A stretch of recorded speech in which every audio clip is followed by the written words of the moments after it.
escapa, al final pues, va a haber también un momento de preguntas y respuestas. Así que está la opción de que ya sea que las haga en el transcurso o al final, ahí como usted guste.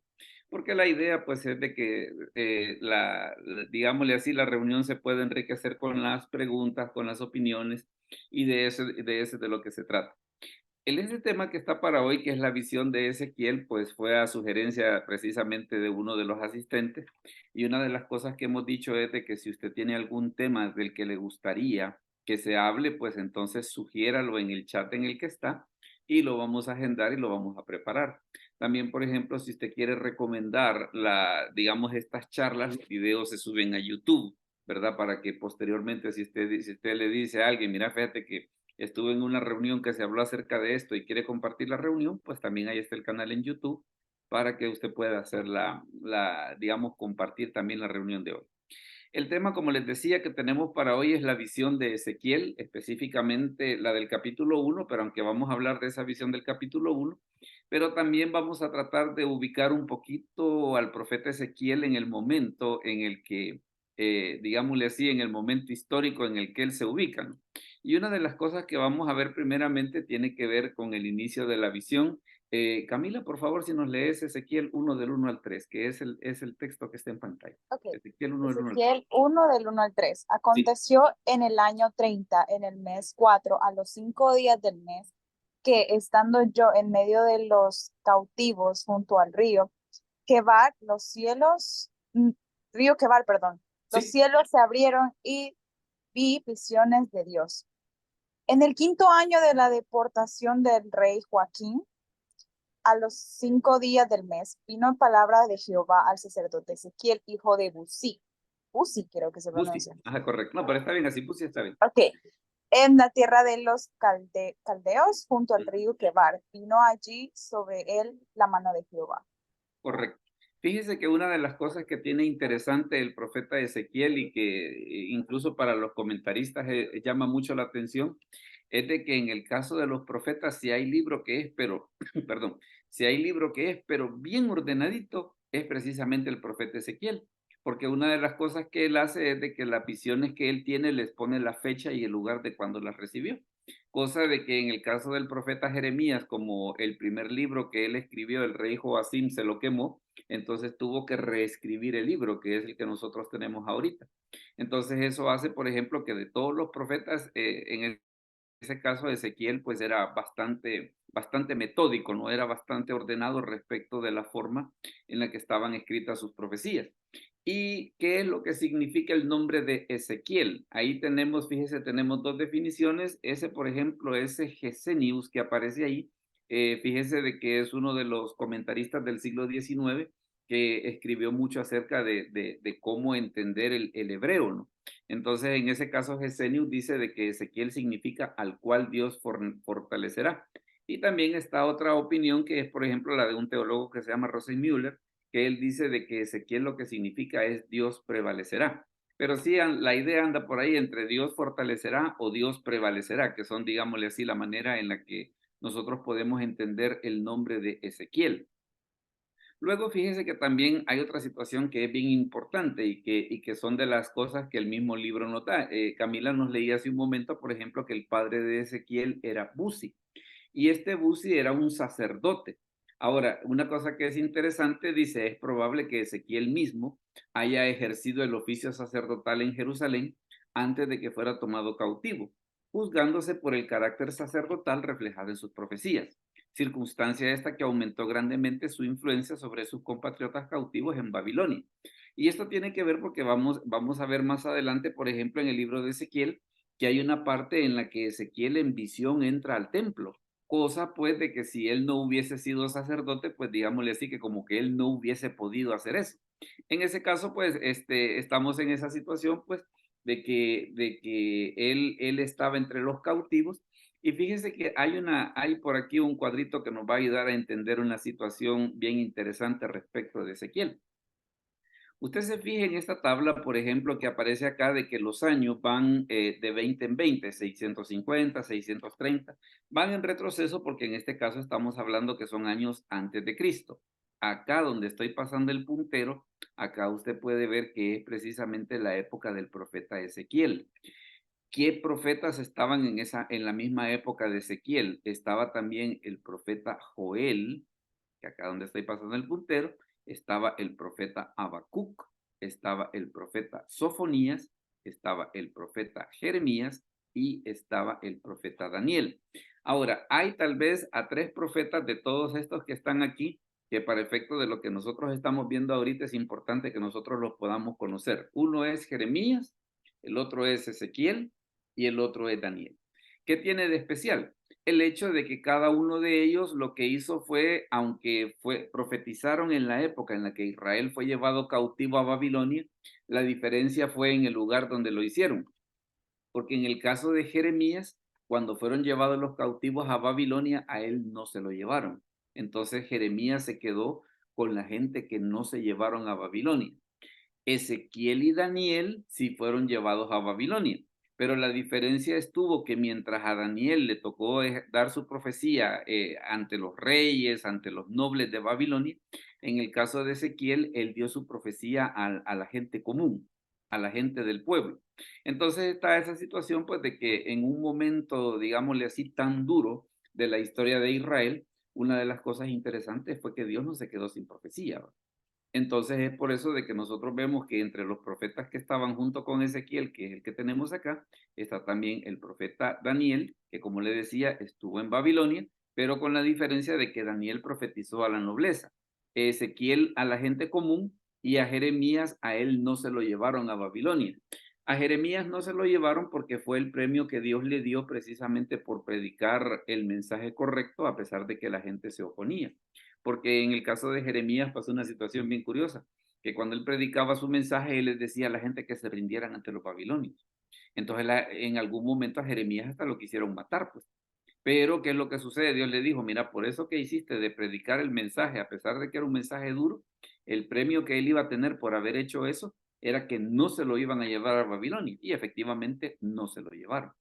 Entonces ahí usted puede ver, pues, históricamente cómo se ve de que esos 3 profetas tienen que ver precisamente con ese momento de la historia y por eso es de que en este caso que nosotros ahorita nos vamos a centrar en Ezequiel, es interesante pues de que en ese momento, digámosle así, tan oscuro de la historia, estaban todos esos profetas, como le digo, estaba Ezequiel, estaba el profeta Joel, estaba el profeta Habacuc, estaba el profeta Sofonías, el profeta Jeremías y el profeta Daniel. Entonces Dios en ese caso, pues, digámosle así, que no se dejó sin testimonio, no se dejó sin testimonio. Luego, si seguimos avanzando, notamos una cuestión también siempre relacionada con el profeta Ezequiel y es la época. Fíjese que hay una tradición que dice, la tradición indica a Zarera, dice como el lugar de su nacimiento. Ezequiel fue llamado a profetizar 5 años después de ser llevado cautivo por Nabucodonosor, juntamente con Joaquín, rey de Judá, en el año 599 a.C. Parece que entre aquellos primeros cautivos se encontraba lo mejor del pueblo judío. Porque tal vez una de las cosas interesantes en todo esto y por qué los israelitas fueron llevados a Babilonia, por una sencilla razón. Usted ve en los libros de Reyes y de Crónicas que hay una lucecita intermitente a lo largo de esos libros. ¿Cuál es? Los lugares altos no fueron quitados. Y a cada rato usted ve en los libros de Reyes y de Crónicas esa lucecita va. Los lugares altos no fueron quitados. Entonces, ¿qué sucedió? Como no los quitaron, entonces, ¿qué fue lo que hizo Dios? Ah, bueno, ya que ustedes no quieren hacer caso, pues entonces, ya que no quieren hacer caso a la buena, tal vez a la mala va. Y efectivamente resultó porque después del cautiverio a los israelitas se les quitó la idolatría del todo. O sea que en ese caso esa fue una cura de caballo. Ahora, en la lectura que hacíamos al principio se mencionaba el río Quebar, un lugar próximo al río Quebar, el cual desagua en el Éufrates cerca de Circesio. Fue el primer escenario de las profecías de Ezequiel, específicamente del capítulo 1. El profeta residía en Tel Aviv, ahora Talaba, y allí se juntaban los ancianos del pueblo para preguntarle acerca de los mensajes que recibía de Dios respecto de los exiliados. Ezequiel fue contemporáneo de Jeremías y Daniel, que era lo que estábamos explicando en el cuadro. Pero Jeremías había profetizado ya 34 años antes que Ezequiel y continuó por 6 o 7 años más después de él. El llamamiento de Ezequiel aconteció el año después de que fueron comunicadas las predicciones de Jeremías acerca de Babilonia. Así que ese periodo del cautiverio, para efecto del estudio bíblico, es una parte bien interesante y que en un futuro pues vamos a ver de preparar un estudio al respecto. Ahora, si seguimos siempre con la narración bíblica, vemos otra situación respecto de la visión del profeta Ezequiel. Hermano Jaime, ¿nos puede leer esa cita de Ezequiel 1 del 4 al 9, por favor? ¿O va en tráfico todavía? Buenas noches, con gusto, pastor. Ok. Dice palabra de Dios, y miré y he aquí venía del norte un viento tempestuoso y una gran nube con un fuego envolvente y alrededor de él un resplandor y en medio del fuego algo que parecía como bronce refulgente y en medio de ella la figura de 4 seres vivientes y esta era su apariencia. Había en ellos semejanza de hombre, cada uno tenía 4 caras y 4 alas, y los pies de ellos eran derechos, y la planta de sus pies como planta de pie de becerro, y con, Centellaban. contellaban a manera de bronce muy bruñido, debajo de sus alas, y a sus 4 lados tenían manos de hombre, y sus caras y sus alas por los 4 lados. Con las alas se juntaban el uno al otro, no se volvían cuando andaban, sino que cada uno caminaba derecho hacia adelante. Palabra de Correcto. Dios. Muy bien, gracias. Vea de que en este caso se habla acerca de esa visión de Ezequiel y fíjese que aquí tal vez hay una cosa muy importante que debemos de señalar. ¿Dónde estaba Ezequiel en ese momento? Leíamos en los primeros versículos que él estaba junto al río Quebar en Babilonia. ¿Qué estaba haciendo allá? Estaba cautivo. En ese aspecto, la visión de Ezequiel se parece mucho a la visión del Apocalipsis, en lo siguiente, de que tanto Ezequiel como Juan en la isla de Patmos, los dos, digámosle así, que no estaban pasando un muy buen momento, ¿no? Porque en el caso de Juan, pues él estaba preso en la isla de Patmos precisamente por predicar el Evangelio. En el caso de Ezequiel, estaba cautivo en Babilonia, aunque él no había sido culpable de esa situación de los lugares altos, pero en alguna medida como que él también salió sorteado, pues. Entonces, a veces el asunto está en lo siguiente, que a veces ante una situación así como que podía existir aquello de que, mire, quizás Dios nos abandonó, ¿va? Porque mire, nos mandaron para acá y Dios no nos defendió. Es como en una ocasión yo veía un documental acerca de los campos de concentración, ¿va? Que un judío que le iban a meter a la cámara de gas, antes de entrar a la cámara de gas dice, Dios, salvanos. Y como no sucedió nada, entonces dijo, Dios no existe. Y entonces entró a la cámara y ahí murió. Entonces, en estos momentos, tanto en el que estaba pasando Ezequiel de que estaba cautivo en Babilonia o Juan en la isla de Patmos, pues como que existía la tendencia esa de poder pensar, mira, aquí quizás Dios nos abandonó, ¿verdad? Porque nos han traído para acá y Dios no metió ni un dedo, Dios no hizo absolutamente nada por defendernos. Entonces, ¿qué es lo interesante del caso? Si retomamos la situación de Ezequiel, es precisamente de que esta visión, ¿para qué le iba a servir a él? Para confirmarle de que a pesar de que ellos estaban cautivos en Babilonia, Dios no los había abandonado, que esa es la parte importante en todo esto. Ahora, ahora vea otra situación. Siempre hablando acerca de la visión de Ezequiel, mire, por ejemplo, lo que dice Ezequiel 1 del 15 al 19. Hermano Ovidio, ¿nos puede leer esa cita, por favor? Ezequiel 1 del 15 al 19. Hola. Veamos. Veamos quién más nos puede. Oscar, léelo, por favor. Ezequiel 1 del 15 al 19. Mientras yo miraba a los seres vivientes, he aquí una rueda sobre la tierra junto a los seres vivientes a los 4 lados. El aspecto de las ruedas y su obra era semejante al color del crisólito, y las 4 tenían una misma semejanza. Su apariencia y su obra eran como rueda en medio de rueda. Cuando andaban se movían hacia sus 4 costados, no se volvían cuando andaban. Y sus aros eran altos y espantosos y llenos de ojos alrededor en las 4. Y cuando los seres vivientes andaban, las ruedas andaban junto a ellos. Y cuando los seres vivientes se levantaban de la tierra, las ruedas se levantaban. Correcto. Ve en ese caso cómo está la descripción que da Ezequiel de la visión que tuvo en ese momento, que como veíamos era cuando él había sido llevado cautivo a Babilonia, pero como que era una manera de decirle, mira, aunque estás aquí, pero no estás solo, pues o sea, no es que Dios ya se olvidó de ustedes ni cosa que se parezca. Y fíjese que ahí siempre en el capítulo 1 de Ezequiel está esto, mire, el versículo 28, que es bien importante para efecto de entender qué es lo que Ezequiel estaba viendo. Porque el versículo 28, ¿qué es lo que dice? Como parece el arco iris que está en las nubes el día que llueve, así era el parecer del resplandor alrededor. Y vea una situación acá donde le estoy pasando el puntero que dice, esta fue la visión de la semejanza de la gloria de Jehová. Y cuando yo la vi, me postré sobre mi rostro y oí la voz de uno que hablaba.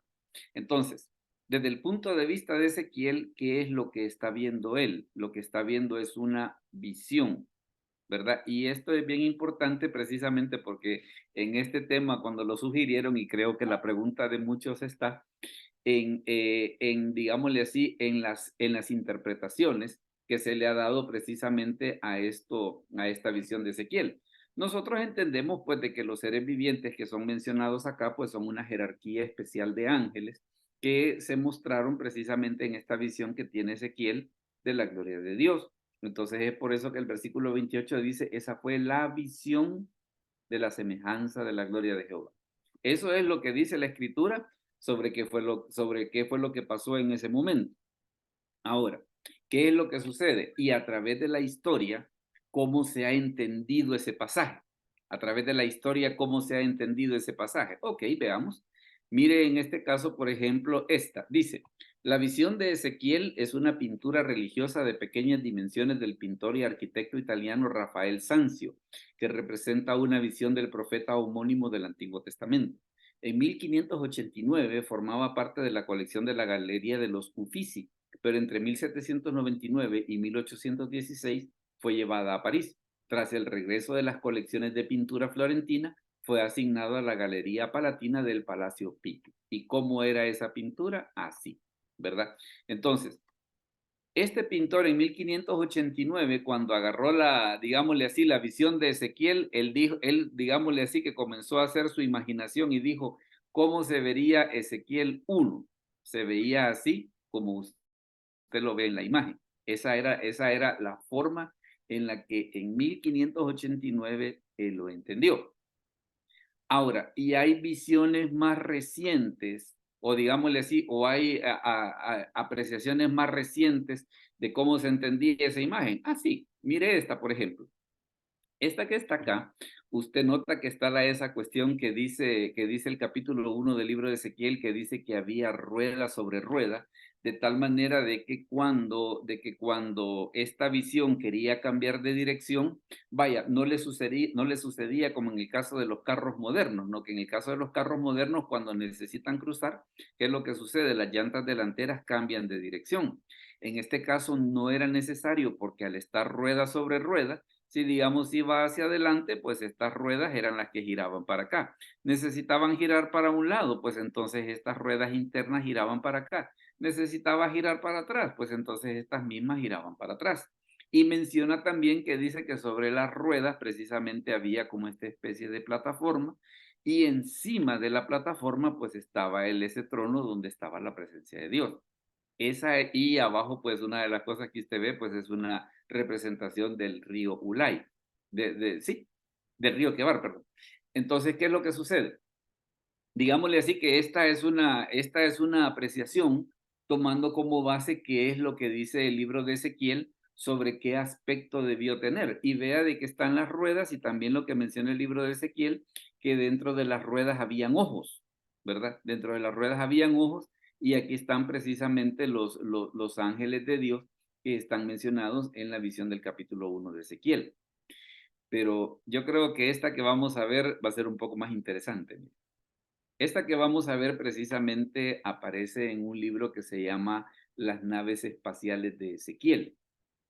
Resulta que en este libro de las naves espaciales de Ezequiel, el autor del libro se llama Joseph Blumrich. Y él, cuando él agarra la visión de Ezequiel, mire la conclusión que él saca. Él dice, ¿y Ezequiel qué fue lo que vio? Dice que lo que Ezequiel vio fue esto. Como que no se parece mucho a lo que nosotros estábamos viendo.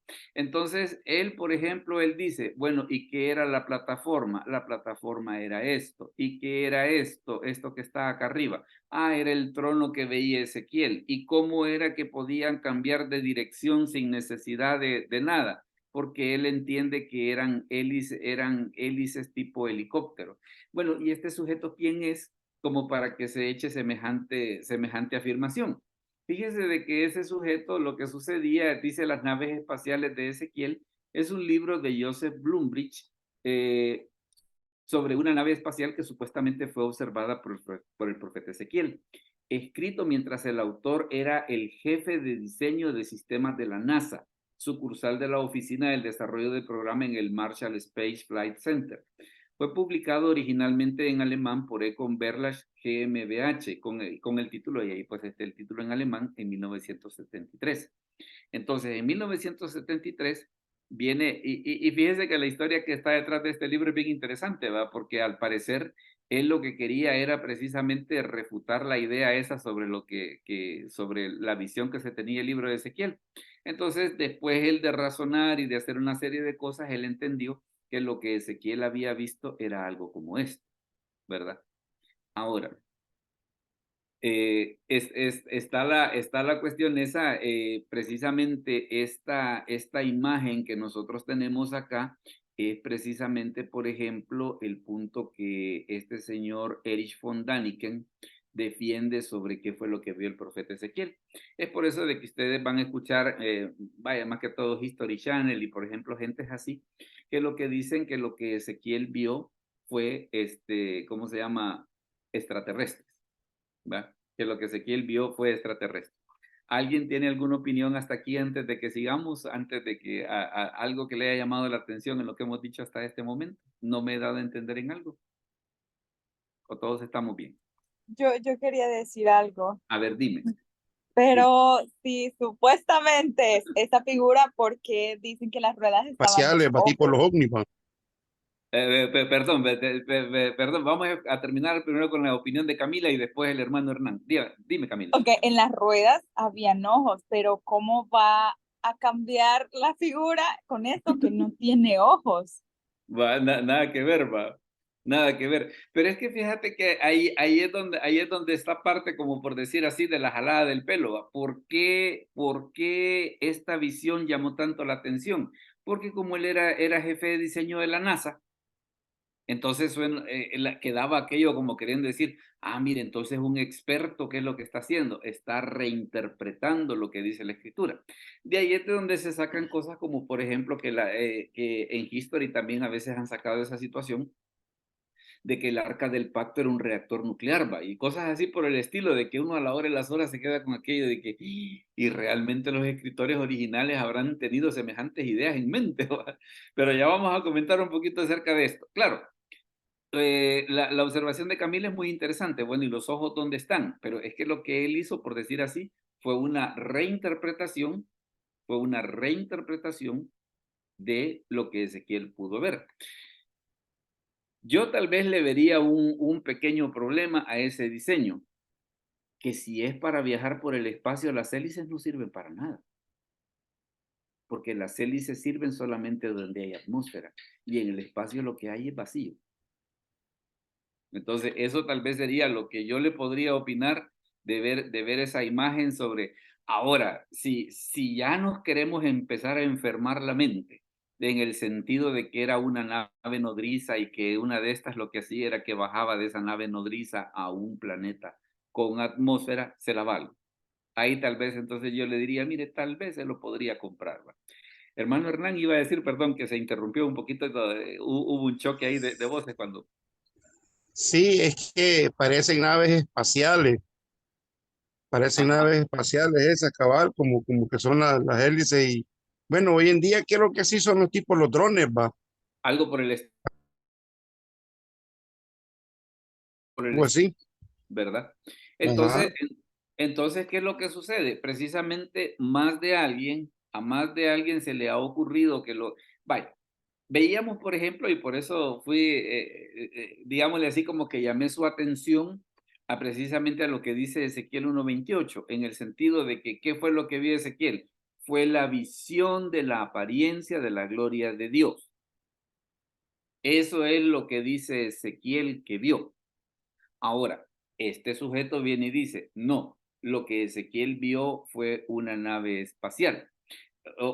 Y él viene y ¿qué es lo que hace? Él aventura su diseño y él lo diseña de esa manera. Pero bueno, digamos que, ¿cómo se llama? Démosle el beneficio de la duda por el momento. Pero fíjese que aquí se dan una serie de situaciones que están un poco extrañas y déjeme comentar. Fíjese que esto que le voy a enseñar, esto de si son extraterrestres, le voy a comentar cómo lo hice, por si usted después, quiere hacer el ejercicio. Estas tres líneas que vamos a ver ahorita, yo lo que hice fue auxiliarme de ChatGPT. Y viera qué interesante, precisamente, claro, lo que yo saqué fue un resumen como de 3 páginas. Yo ahorita, digámosle así, que solo le voy a poner más o menos el resumen de lo que usando ChatGPT logré, digámosle así, investigar sobre cómo se concibe la visión del capítulo 1 de Ezequiel. Y mire la cuestión. Por ejemplo, dice, la interpretación de Ezequiel 1 ha variado a lo largo de la historia y entre diferentes tradiciones religiosas y académicas.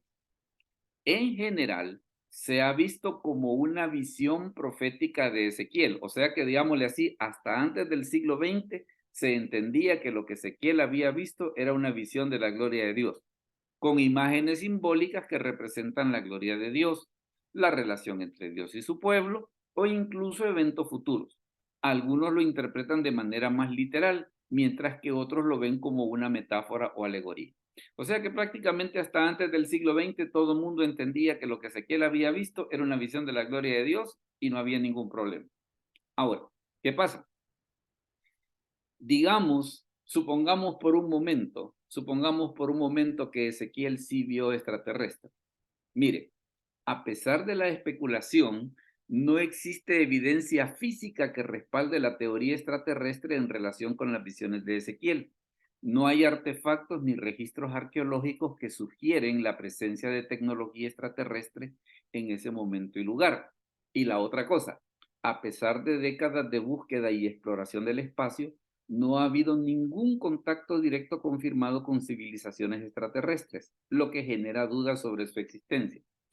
El asunto es este. Tal vez, y espero darme a entender en lo siguiente, no nos vamos a meter en la cuestión de los extraterrestres, por lo menos no este día, porque el tema es un poco largo, lo podemos programar para una siguiente vez.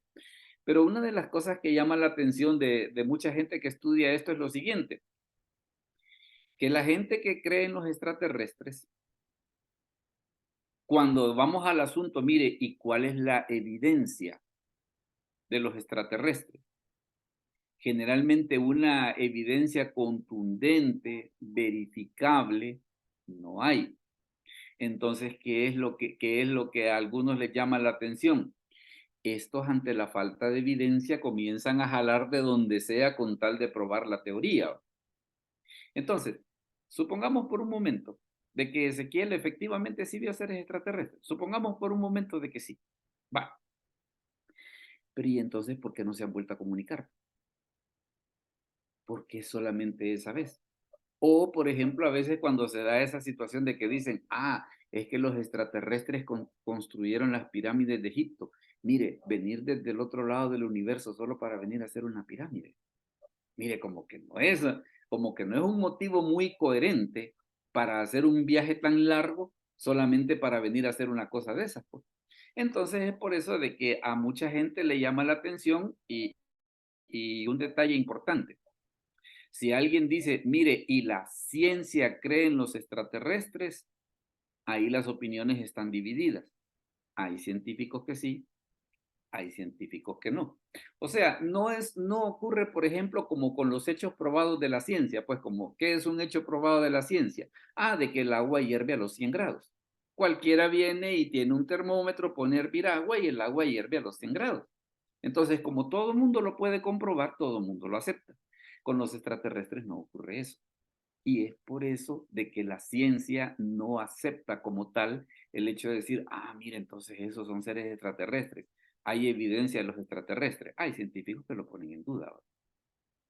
Entonces, ¿qué es lo que pasa? Ya esa visión de decir, mire, era una nave espacial, como ya es una cuestión que se les ocurrió en el siglo XX, como a ese fue el sujeto de la NASA y a Von Daniken fue a lo que se les ocurrió, entonces, ¿qué es lo que sucede? Por eso es de que si alguien dice, Ezequiel vio extraterrestres, mire, esa es su opinión, ¿va? Esa es su opinión. Lo que sería interesante sería que demuestre que eso fue efectivamente lo que sucedió, ¿verdad? ¿Alguna pregunta hasta aquí o algún comentario sobre esto que estamos diciendo? ¿Me he dado a entender en esto? ¿Todos estamos bien? Hola. A ver, ¿solo es observación o es pregunta, Cami? Dime, que te veo con el pulgar ahí. No, ¿Verdad? que he entendido, todo ¿Verdad? claro. No, pero es que eso es lo que sucede, de que yo le aseguro una cosa, que si Ezequiel hubiera visto extraterrestres, la Biblia sería muy diferente a como nosotros la conocemos. ¿En qué sentido? En que hubiera ocurrido no solo con Ezequiel, sino que hubiera ocurrido con un montón de gente más.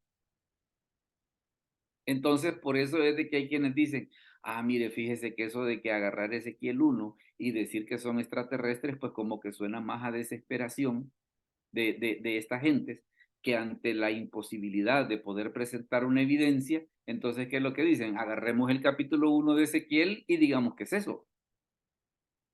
Pero ya no es aquello de que, mire, la Biblia dice eso. Yo le aseguro que si ese fuera el caso, el mensaje de los profetas, el mensaje de los escritores de la Biblia, todo lo que nosotros conocemos de la Biblia sería muy diferente si lo que Ezequiel hubiese visto eran extraterrestres. ¿Por qué razón? Porque entonces los otros escritores bíblicos también hubieran entrado en la misma sintonía y dar esa misma explicación. Ahora, déjeme darle una opinión. Vaya, porque tal vez una cosa que a usted le puede llamar la atención es en este sentido. Bueno, mire, ¿y nosotros qué posición deberíamos de tomar en ese sentido sobre si creer o no en los extraterrestres? Le voy a dar mi punto de vista. Ya la humanidad ya pasó una vez por eso. ¿Cuándo? Cuando fue el descubrimiento de América. De América, los europeos pensaban de que la vida solo existía de aquel lado del mundo y que todos veníamos del huerto del Edén. Entonces resulta que Don Colón les dice, mire, fíjese que hay un continente por allá, y entonces la pregunta que empezó a salir es, bueno, ¿y esta gente de dónde salieron?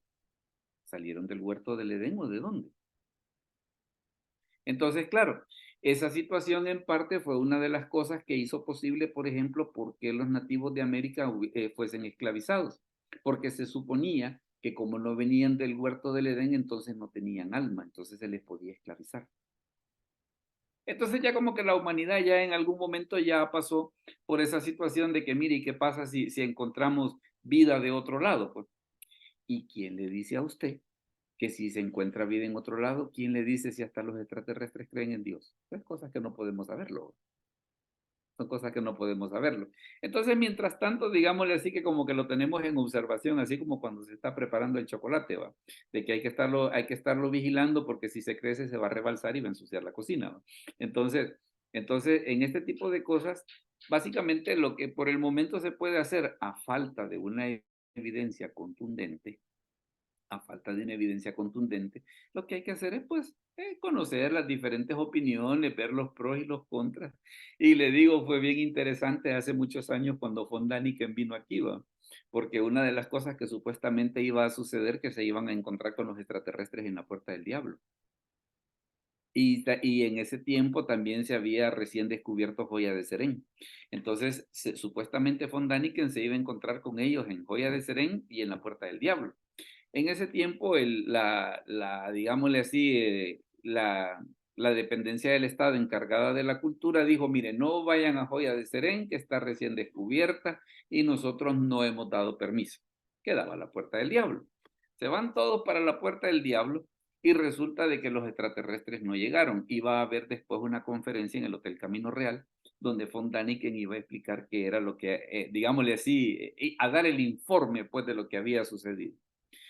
Como los extraterrestres no llegaron, la explicación que von Däniken dio fue esta: que los extraterrestres no pudieron llegar porque los asistentes no se habían concentrado lo suficiente para que la nave viniera del hiperespacio, pero que de todas maneras habían sanado a algunos enfermos. Entonces, claro, como que quedó la cuestión esa, bueno, ¿y qué era? ¿Encuentros con extraterrestres o campaña de sanidad divina? ¿Qué era? ¿Verdad? Entonces hay ciertas cosas de que dentro de todo, digamos, dentro de todo este mundo, no crea que coinciden tan exactamente, y es por eso de que la ciencia en general no da por sentado la existencia de los extraterrestres. Y es por eso de que mucha gente entiende que agarrar Ezequiel 1 para hacer esa demostración, pues como que es una cosa un poco jalada del pelo, ¿verdad? Entonces, eso es básicamente lo que sucede con la visión de Ezequiel. Luego, si seguimos más adelante, hablando acerca del libro de Ezequiel, nos topamos con una situación, con otra situación. Bueno, y entonces, como estamos con ese asunto de que a la hora de las horas no podemos demostrar de una manera contundente de que Ezequiel haya visto extraterrestres, ok, entonces concentrémonos en qué es lo que dice la Biblia acerca del libro. Ahí está de que el libro de Ezequiel puede dividirse en 4 partes.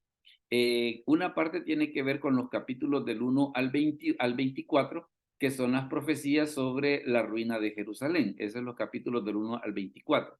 Los capítulos del 25 al 32 son las profecías sobre el juicio de Dios sobre las naciones vecinas. El capítulo 33 es una última llamada a Israel para el arrepentimiento, y los capítulos del 34 al 48 son profecías concernientes a la futura restauración de Israel. Entonces, básicamente, ya dejando de lado la cuestión esa de que qué fue lo que vio Ezequiel, mire, lo que vio Ezequiel fue una visión de la gloria de Dios, y que le sirvió a él precisamente para darle fortaleza en ese momento oscuro de la historia, cuando Israel estaba sufriendo una de las tantas humillaciones que ha sufrido a lo largo de su historia, y que Dios en ese momento se le apareció al profeta Ezequiel. ¿Para qué? Para fortalecerlo y para demostrarle pues de que el pueblo de Israel no estaba abandonado. Ahora, fíjese de que también hay otra situación que vamos a ver acá, y resulta de que, bueno,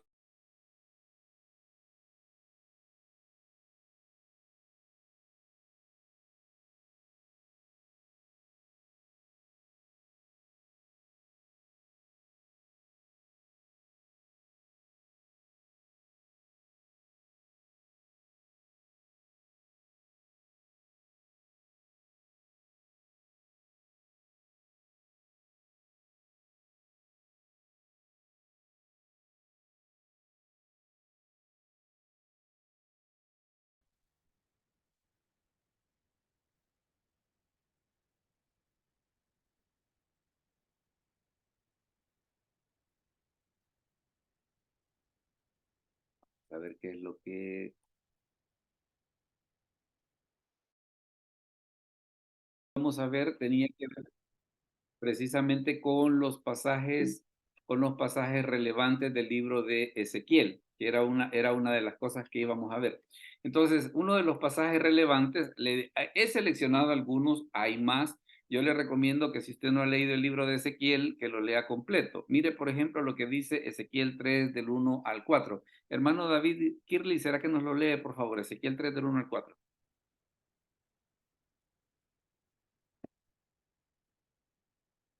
Active el micrófono para que... Ahorita, ¿qué tal, pastor? Dios le Bien, bendiga a todos, usted, pastor.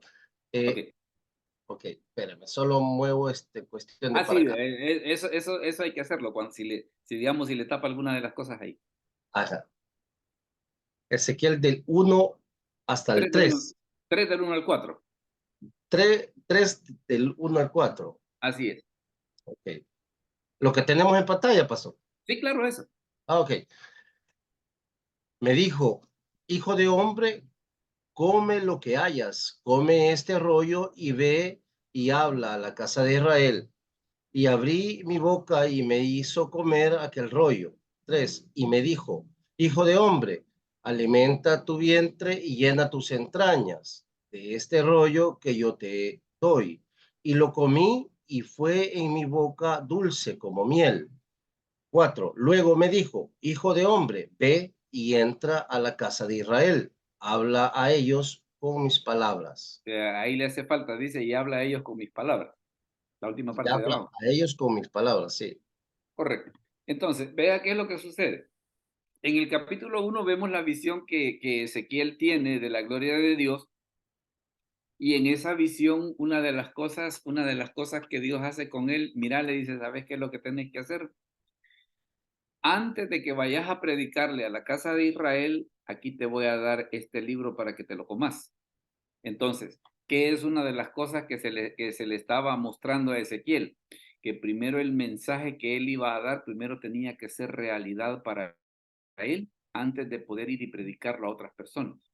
Entonces es por eso de que dice que agarre el rollo y le dice, mira, vaya, porque hubiera sido interesante que se dijera, anda el rollo y anda léeselos o anda el mensaje este. No, sino que antes de que hagas eso, ¿qué es lo que dice? Agarra el rollo y te lo comes. Y esto es importante por lo siguiente, porque si hay una de las cosas que es muy interesante en todo esto, es precisamente que si hay algo que da efectividad al mensaje, es primeramente que sea algo que nosotros vivimos, ¿verdad? Porque de lo contrario, como que es un poco difícil que yo le diga a la gente, mire, por poner un caso, mire, hermanos, hay que diezmar y yo no lo hago. O mire, o cuando usted esté en la iglesia, adore con todo su corazón si yo no lo hago. Entonces es por eso que se da esa situación de que se le dice a Ezequiel, mira, antes de que vayas a predicar, el mensaje que vas a ir a dar está aquí, en este rollo. Entonces lo que vos vas a hacer es que primero te lo vas a comer y después de que te lo comas, entonces ahí sí vas a ir a hablar. Es por eso de que usted ve, por ejemplo, en los evangelios, de que hubo una enseñanza de Jesús que a mucha gente le cayó, pero re mal, va. A tal grado que dice la escritura que muchos de sus discípulos volvieron atrás. ¿Cuál fue? Cuando Jesús les dijo que tenían que comer su carne y beber su sangre. A muchos de ellos les pareció, hey, ¿y por qué te pones así de violento? No, pues sí, es que lo que les estaba mostrando es que el mensaje tiene que ser vida para ustedes, para que después ustedes lo puedan predicar a otras personas. Entonces es por eso que se da esta situación que tenemos acá en el libro de Ezequiel, precisamente de que en ese momento que Ezequiel tiene la visión de Dios, antes de ir a predicar, ¿qué es lo que tiene que hacer? Se tiene que comer el libro. O sea que el mensaje primero debe de ser realidad para él. Ya después de que es realidad para él, ok, entonces hoy sí vamos y prediquemos, va, pero mientras tanto no. Luego fíjese que también hay otro pasaje siempre de los seleccionados del libro de Ezequiel, que es un pasaje muy conocido, mire, que es este, Ezequiel 3 del 18 al 19. Hermano Jaime, si nos lo puede leer, por favor. Ezequiel 3 del 18 al 19. Dice así la palabra de Dios. Dice, cuando yo dijere al impío, de cierto morirás, y tú no le amonestares ni le hablares, para que el impío sea apercibido de su mal camino a fin de que viva. El impío morirá por su maldad, pero su sangre demandaré de tu mano. Pero si tú amonestares al impío y él no se convirtiere de su impiedad y de su mal camino, él morirá por su maldad, pero tú habrás librado tu alma. Palabra de Correcto. Dios. Correcto. Vea de que en este caso, mire la secuencia que se lleva con Ezequiel. Va. Ezequiel tiene la visión de la gloria de Dios, viene Dios y le dice, mira, antes de que vayas a predicar, comete esto. ¿Verdad? Que lo que te vas a comer es el mensaje que vas a ir a dar. Pero después viene y le pone esa situación de la responsabilidad. Dice, cuando yo dijere al impío, de cierto morirás, y tú no le amonestares ni le hablares. Fíjense que aquí este versículo plantea una cuestión, plantea una cuestión bien interesante, ¿va? En el sentido de decir, bueno, mire, y cuando un creyente está pasando por una mala situación, nosotros, ¿qué es lo que debemos de hacer? ¿Le debemos de decir o nos debemos de quedar callados? Entonces, como que está esa situación, el hecho de decir, es que mire, es que si yo me quedo callado es como que estoy avalando pues lo malo que está haciendo.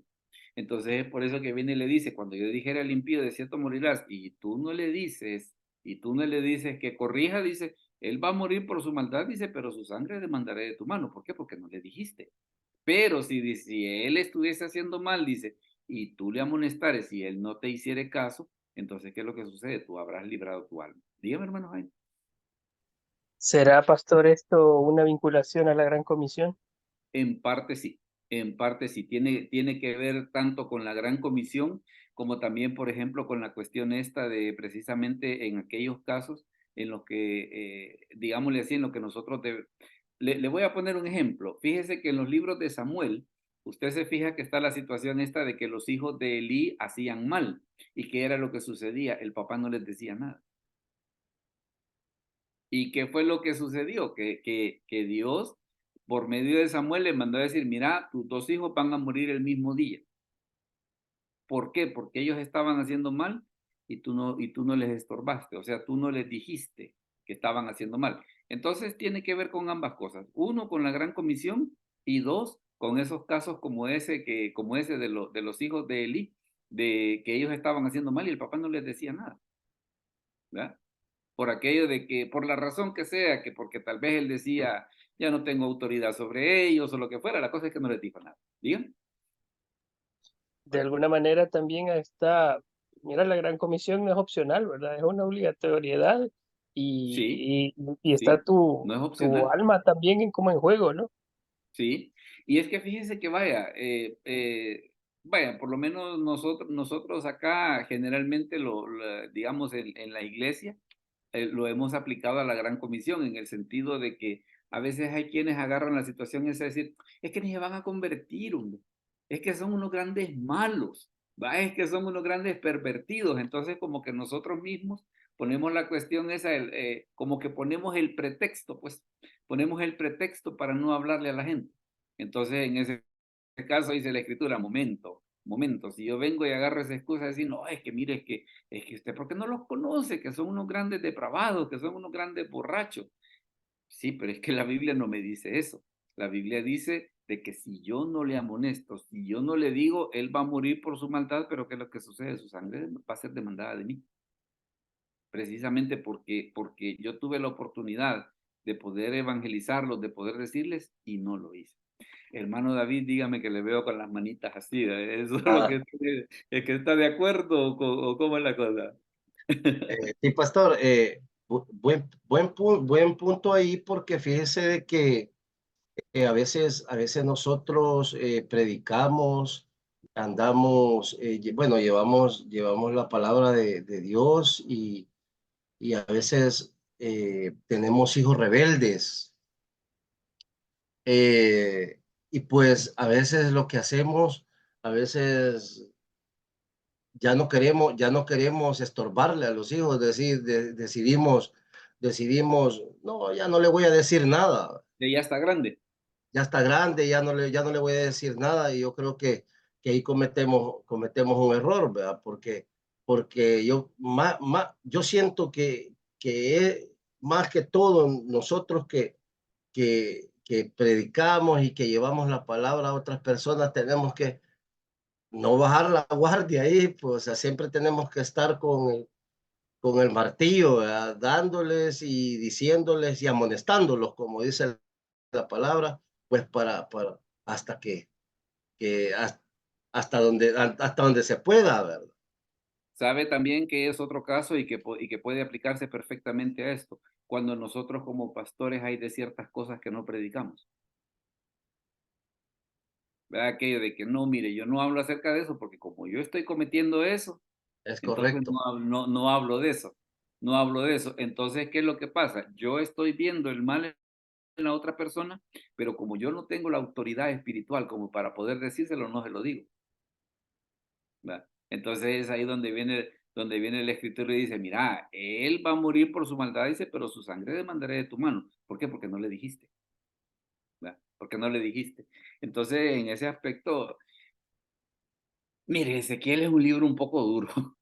Ezequiel es un libro un poco duro y yo le aseguro de que en los púlpitos no va a encontrar muchas predicaciones de Ezequiel. A lo sumo, pues nos vamos al Valle de los Huesos Secos y que Hay una alabanza bien bonita que dice, he mirado con asombro, y que está basada en Ezequiel 37, ¿va? Hasta ahí generalmente es a lo más que llegamos, ¿va? Pero de ahí para allá, como que da miedito hablar de Ezequiel, da miedito, pero en parte tiene que ver precisamente por la dureza del mensaje que tiene, por la dureza del mensaje que tiene. Luego fíjese que también siempre si seguimos hablando acerca de los pasajes de los que nos habla Ezequiel, este otro es bien duro, mire, Oscar, si lo lees, por favor, Ezequiel 8 del 6 al 10. Ezequiel 8 del 6 al 10. Me dijo entonces, hijo de hombre, ¿no ves lo que estos hacen, las grandes abominaciones que la casa de Israel hace aquí para alejarme de mi santuario? Pero vuélvete aún y verás abominaciones mayores. Y me llevó a la entrada del atrio y miré, y he aquí en la pared un agujero. Y me dijo, hijo de hombre, cava ahora en la pared. Y cavé en la pared y he aquí una puerta. Y me dijo luego, entra y ve las malvadas abominaciones que estos hacen ahí. Entré pues y miré, y he aquí toda forma de reptiles y bestias abominables y todos los ídolos de la casa de Israel que estaban pintados en la pared por todo alrededor. Fíjese de que aquí hay un buen ejemplo por qué muchas veces no se predica del libro de Ezequiel, porque esto que Oscar nos acaba de leer tiene un mensaje bien duro. Recuerde que en el templo, en el lugar santo, ¿quiénes entraban? Solo los sacerdotes. En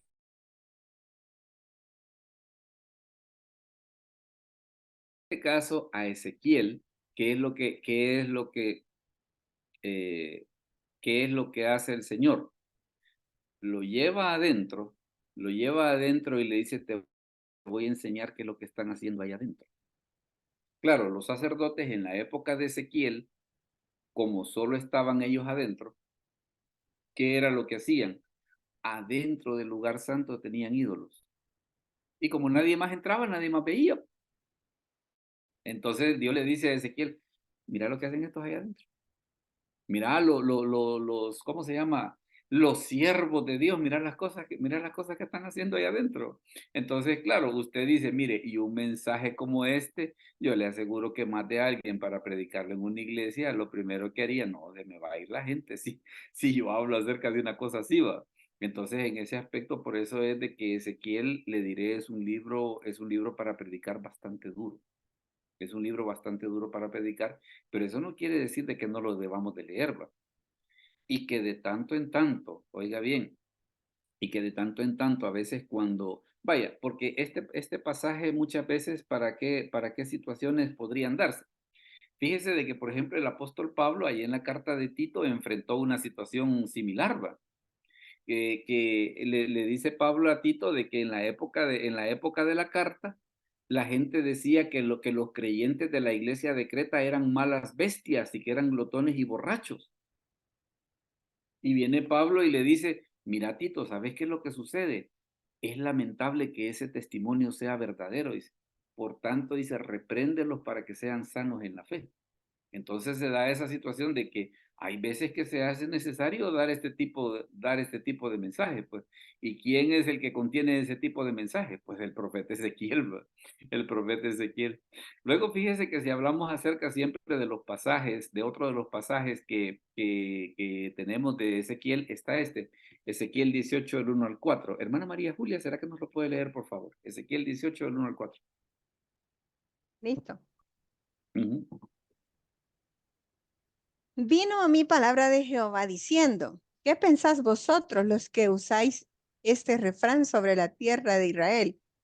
Que dice, los padres comieron las uvas agrias y los dientes de los hijos tienen la dentera.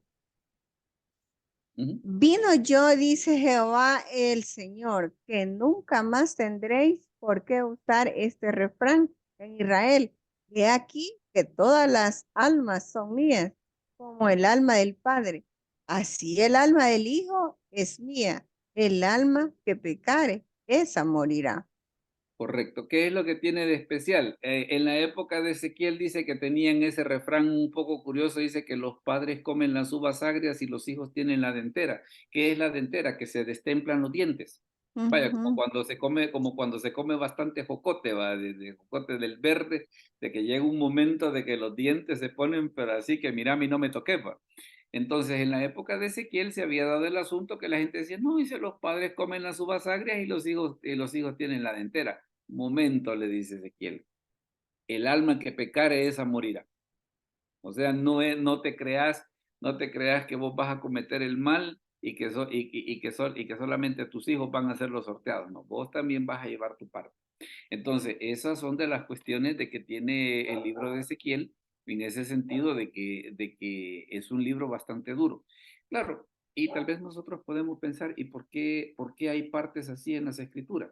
Hay partes así en las escrituras porque lamentablemente el pueblo de Israel pasó por situaciones en las cuales no se les podía hablar de otra forma que no fuera así, ¿verdad?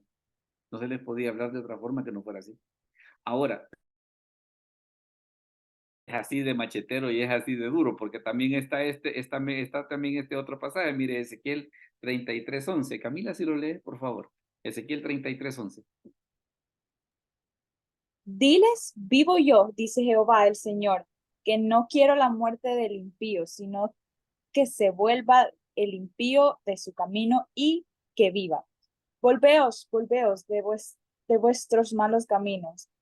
¿Por qué moriréis, oh casa de Israel?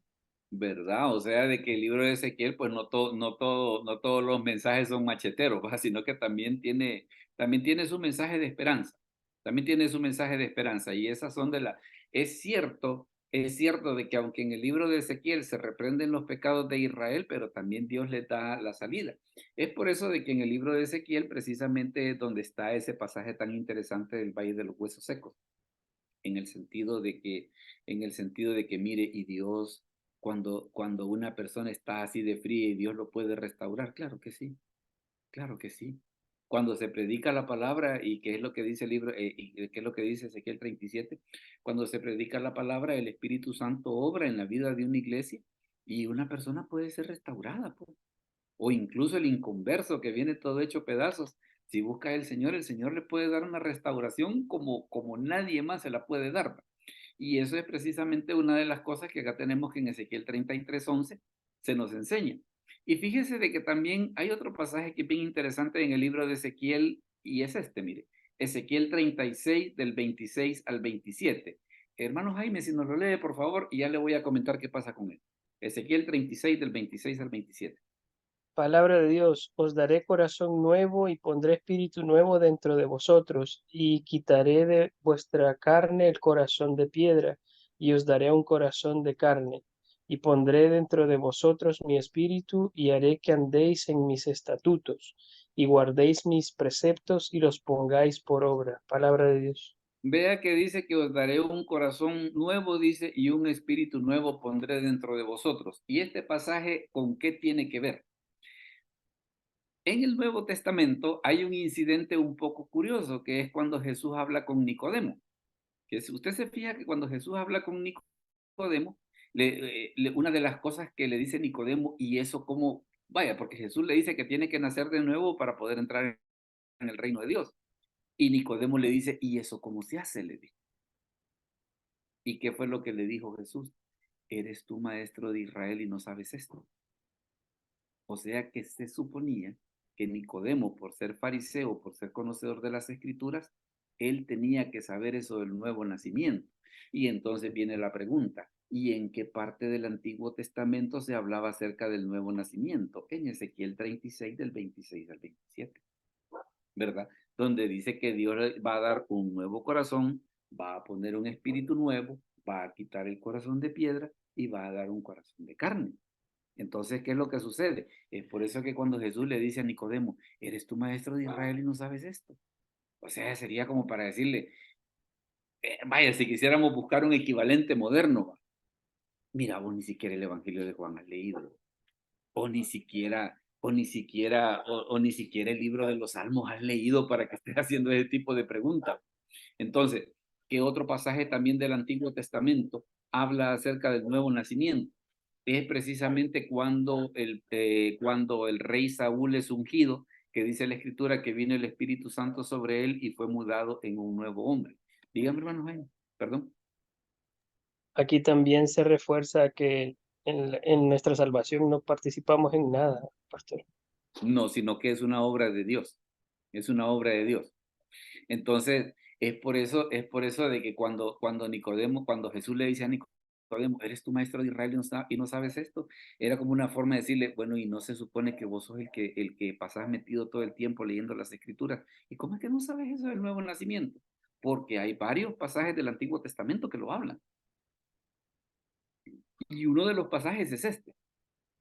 Uno de los pasajes es este.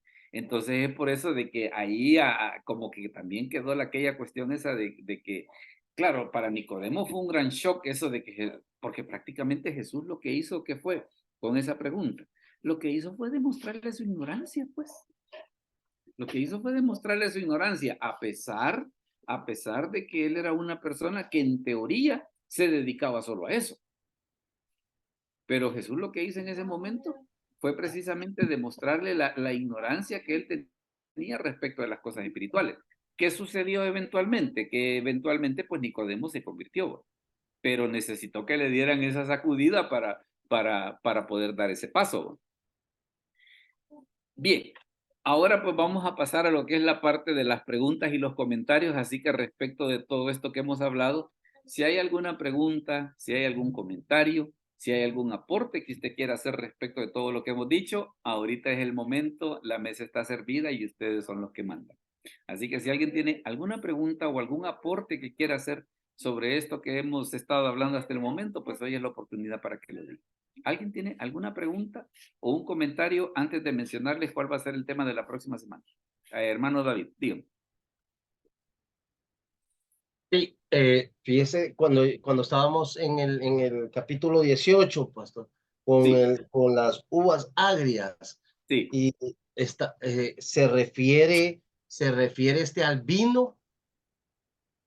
No, sino que la uva en sí, la uva como fruta. Por eso le ponía el ejemplo ese de los jocotes, de que usted come del jocote verde, al rato de estarlo comiendo, ¿qué es lo que sucede? Se le destemplan los dientes. ¿Verdad? Porque también la uva, ellos la comían, ellos no es que solo en vino se la tomaban, pues, sino que también la comían así, la fruta, pues, la comían la fruta. Pero a más de alguien se le había ocurrido la idea de decir, vaya, dice, los padres comen las uvas agrias y son los hijos los que les destemplan los dientes, va. No, momento, dice. El alma que pecare esa morirá, o sea que Dios va, digámosle así, a llegar directamente sobre el responsable de la mala acción y él será el que va a recibir el juicio. ¿Verdad? Porque a más de alguien se le había ocurrido eso como una zafada, como para poder decir, pues mire, yo voy a hacer lo malo y a la hora de las horas a mí no me va a pasar nada. No, momento, no es así. Dígame, hermano Jaime, perdón. De alguna manera también es como responsabilizar cada generación, ¿verdad? Sí. De sus hechos. No necesariamente el que tuvo padres que no fueron salvos está condenado a no ser salvo, sino que es independiente. Es correcto. Y fíjese y eso podría ser aplicado para muchas situaciones. Vaya, que por ejemplo que alguien diga, es que mire, es que yo soy borracho porque mi papá era borracho. No necesariamente. No necesariamente, porque yo puedo verme en ese espejo y decir, mire, yo vi cómo a mi papá le fue precisamente por hacer eso. Entonces ese espejo me puede servir a mí para yo no hacerlo. Entonces por eso es de que dice la escritura, no, mire, confunda pero no ofenda. El alma que pecare esa morirá. O sea, de que cada quien va a ser responsable de lo que haga. A veces, porque aquí viene la otra cola, va. Bueno, y entonces, porque en Éxodo 20 dice que yo visito la maldad de los padres sobre los hijos hasta la tercera y cuarta generación de los que me aborrecen. Entonces, ¿qué es lo que pasa ahí? Lo que sucede es que en esa mención que hace Éxodo 20 tiene que ver en el sentido de que a veces nuestros hijos pueden sufrir las consecuencias de las cosas malas que hacemos. Pero el castigo, vaya, sería por ejemplo como en el caso de David, ¿va? Que viene David, peca con Betsabé, ¿y qué es lo que sucede? ¿Cuál fue la consecuencia? Murió el hijo, y el hijo, ¿qué tenía que ver usted? Nada. Y el castigo propiamente sobre quién fue, sobre David, pero el hijo ese que nació de esa relación, ¿qué fue lo que sucedió? Indirectamente él sufrió las consecuencias. Ay, mire, pero qué ingrato. No, porque de los niños es el reino de los cielos. Entonces, digamos que para el niño quizás hasta como que fue un poco mejor la cosa, ¿va? Pero lamentablemente fue una víctima del pecado de otro. Entonces son situaciones un poco diferentes en el sentido de que y como dice Jaime, cada generación es responsable de lo que hace, pero también a veces hay que tener en cuenta de que hay ciertas situaciones que pueden afectar a otros, que era lo que pasaba, por ejemplo, con los reyes, de que a veces si un rey se apartaba de Dios, hacía que todo el pueblo de Israel se apartara. Entonces son dos aspectos de la misma situación de que hay que hacer la consideración sobre qué es lo que puede suceder. Ahora, ¿quién va a ser el responsable? El responsable voy a ser yo. El responsable voy a ser yo por haber hecho que otro pecara, ¿verdad? Eso que no le quepa la menor duda. Veamos, perdón, diga. Hola, ¿sí? Le veo la manita. A ver, dígame. Sí, pastor. Yo, pues sí, sí, por ejemplo, vemos el pasaje del rey David cuando manda al profeta y Dios manda al profeta y le dice pues que no es porque lo que hizo, sino que porque se burlaron de Dios, o sea, las Ajá, porque el consecuencias nombre de Dios quedó en entredicho. trascendieron. Claro, claro. Entonces esa es la cuestión. Entonces vea que las escrituras nos hablan acerca de esas dos situaciones. Uno, nosotros somos responsables de lo que hacemos y llevamos las consecuencias. Y dos, dependiendo de quién seamos, fíjese, dependiendo de quién seamos podemos afectar a otros. Porque no es lo mismo el mal testimonio de un miembro de congregación que de un pastor o de un líder. Porque ¿qué es lo que va a decir la gente? Ah, mire, ella estudiaba teología. O sea, ya como que queda en la mente aquella cuestión de que, mire, ella era la encargada del grupo de jóvenes. Entonces ahí ya, entonces claro, aunque el pecado es de una persona, pero indirectamente el mal testimonio, ¿qué es lo que hace? Arrastra a otros, ¿verdad? Esa es una situación de que para efectos prácticos hay que tener mucho en cuenta. Veamos, uno o dos comentarios más antes de mostrarles cuál va a ser el tema de la próxima semana. Uno o dos comentarios más, o también aportes también, si usted quiere hacer un aporte respecto de todos los versículos que hemos visto. O si no, recuerde pues de que más tarde va a estar subido el video en YouTube para que usted lo pueda ver después con más calma y poder recomendarlo a alguien más. Veamos, ¿alguien tiene algún comentario o algún aporte que quiera hacer antes de mostrar el tema de la próxima semana? María Bonilla, nada más, Pastor Peñate, ¿Qué tal? saludándole, Mire, día un de no gusto. escucharle. Día de no escucharle. Sí, Cuénteme. lo que pasa es que estoy en capellanía y la clase termina a las 8 y cuando lo puso el jueves dije yo, al fin el jueves puedo entrar y me acuerdo que estoy en capellanía. Pero que un gusto, gracias por toda su siempre enseñanza y bueno saludarlo, bendecido. Bueno, igualmente para usted. Igualmente para usted. Muy bien. Bueno, entonces, si todos estamos bien, déjeme mostrarle cuál va a ser el tema de la próxima semana. Y la próxima semana, ¿de qué se supone que vamos a hablar? Vamos a hablar acerca de esto, mire. Vamos a hablar acerca de la Septuaginta. ¿Y eso qué se supone que es? Es la traducción del Antiguo Testamento al griego. ¿Y eso para qué se supone que nos sirve? Nos sirve porque hay muchas cosas que nosotros vemos en la Biblia que tienen que ver precisamente de esa traducción que se hizo cuando querían hacer la Biblioteca de Alejandría. Por ejemplo, Génesis se llama Génesis porque en la Septuaginta se llamaba así. Éxodo se llama Éxodo porque en la Septuaginta se llamaba así. Y vamos a ver, por ejemplo, en qué medida la Septuaginta tiene que ver en la manera en la que en el Nuevo Testamento son citados los pasajes de las Escrituras. Así que ese va a ser el tema del próximo jueves a las 7 de la noche. Vea de que también ahí hay horarios para, por ejemplo, si usted lo quiere recomendar a personas fuera del país, si es en Estados Unidos a las 9, 8 centro, y si es Venezuela a las 9 de la noche y 10 Argentina. Por si lo quiere recomendar a alguien más que entre a la reunión en vivo, pues entonces ahí usted lo puede ver. Bueno, entonces no me resta más pues que agradecerles que nos hayan acompañado y vamos a orar para poder terminar. Así que oramos al Señor. Padre, te damos gracias por este momento, gracias por los hermanos que se pudieron conectar, por los que van a ver este video posteriormente también, que pueda servir de edificación para sus vidas. Danos una buena noche, te lo pedimos en el nombre de Jesús. Amén. Bueno, muchas gracias pues por habernos acompañado en esta noche y les invitamos para el próximo jueves a las 7. Más tarde va a estar subido el video y se lo voy a compartir para que lo puedan ver, ¿verdad? Así Muchas que gracias, pastor, y que Dios me lo bendiga a todos. igualmente. Gracias, pasen buenas pastor. Bendiciones. Feliz Gracias. noche, Bendiciones a muchas todos. gracias. Bueno, Descansen. Gracias, bendiciones, pastor. Feliz noche. Hermano David. Mucho gusto, hermana Julita. Dios me la bendiga. Qué gusto.